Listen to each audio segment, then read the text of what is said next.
Good morning mga lods. Kumusta po kayong lahat? Happy Wednesday po sa inyo mga lods. Pasok naman tayo mga lods. At maraming manok dito sa amin. Ito yung inuupahan ng company namin. Dating resort ko mga lods. May dating resort to. Ay simple.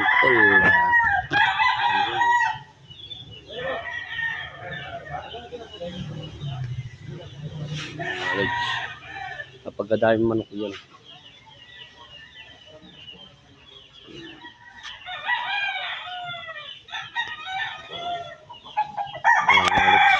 Ang manok na. Yan ay alaga ng aking kasama sa trabaho dito. So, paano mga lods? Maraming salamat. Subscribe na naman po. Thank you very much.